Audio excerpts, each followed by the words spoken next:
It's a tragedy nobody saw coming. 1 week ago today, an alleged arsonist set fire to the barn behind me at the Tioga Downs Casino. Now some of the owners of these horses are starting to settle in to their new reality. There's no words.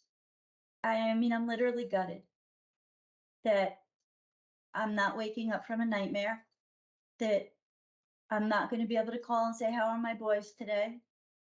What are they doing? How did they train? When are they racing? It's not going to happen. It's a wound that is still fresh for so many owners, including Mindy, who lost 5 horses that day. She describes the chilling moment when she found out. I heard my husband's phone ring, and I said, who could be calling this early? And I heard him say, what? Their barn is on fire. And then the next thing I heard him say as I was walking down the hall to say, what are you talking about? The barn's not on fire, was they're all gone.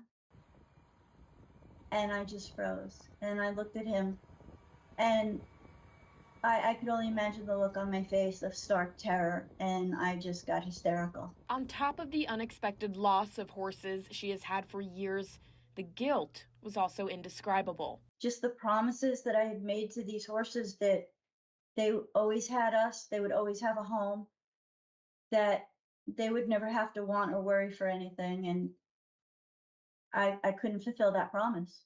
I would have literally run into the barn to try to save them. Somebody asked me, what are the horses valued at? I said, what is my life worth? Because they are my life. Fellow horse owners feel the same. They are like children to us. Like, they are just a part of our lives that just matter so much. And it doesn't matter how long they were in our life. We know them, we know their stories, and we just want to tell people, they mean so much to us. It's like the most important thing to us are these horses. It's still a state of shock. Like, it just does not make sense. And while some may have questions that go unanswered for some time, the outreach and support from the community has been something keeping them going. I've had people reach out to me that I've never met before with condolences, and we want to do something for you, and how can we help? And they're there. You compete on the racetrack, but once the competition is over, you work together. We have people contacting us from like across the world. Like, we don't know them, but they're helping with this cause, and it's just amazing to see. And while all of the owners are grieving right now, lots have spoken out about wanting to see justice be served.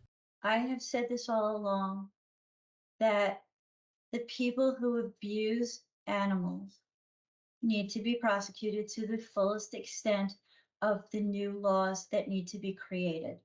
They need to pay for their crimes. Now, the 30 horses that perished in last week's barn fire, they've been given a proper burial on the backstretch of Tioga Downs Casino.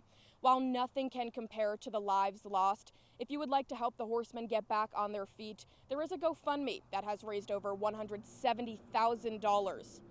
Now, these horses were more than just wins or losses on the racetrack. They were a part of a much bigger family. At Tioga Downs Casino, I'm Trina Catterson.